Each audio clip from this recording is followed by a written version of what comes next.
Class 10th political science का chapter number 2 है ये इंतखाबी अमल। आज के इस वीडियो में हम इसके सवालात के जवाबात देखने वाले हैं। आपके पास फर्स्ट क्वेश्चन है, झेल में से मुनासिब मुतबादिल चुनकर बयान को मुकम्मल कीजिए। फर्स्ट का जवाब है अलिफ, सेकंड का है जिम और थर्ड का है बे। इस तरह से आप इसको देखकर निशान लगा लीजिए। उसके बाद आपके पास जो नेक्स्ट क्वेश्चन है, दर्ज झेल बयानात सही हैं या गलत, वजूहात के साथ बयान कीजिए। आपको बयाना सही है या गलत वो भी बताना है और उसका रीज़न भी देना है।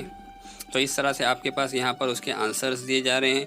बयान सही है या गलत वो भी बताया गया है और उसका रीज़न भी लिखा गया है। इस तरह से आप तीनों को देखकर लिख लीजिए। उसके बाद आपको नोट लिखना है। नंबर 1 पर है इंतखाबी हलकों की तश्कील नौ। इसके बारे में आपको नोट लिखनी है, तो आप इस तरह से इसको लिख सकते हैं। उसके बाद आपको सेकंड है वोट पेटी से EVM मशीन तक का सफ़र किस तरह से तय हुआ। आपको उसके बारे में मुख्तसर सी नोट लिखनी है।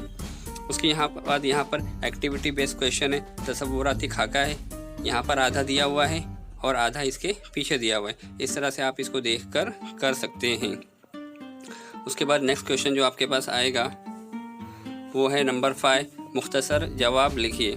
उसमें नंबर 1 है इलेक्शन कमीशन के फ़राइज़ बयान कीजिए। तो आप इस तरह से इसको देखकर इलेक्शन कमीशन के फ़राइज़ को लिख सकते हैं। उसके बाद सेकंड है इलेक्शन कमीशन के अहदे के बारे में मज़ीद मालूमात लिखिए।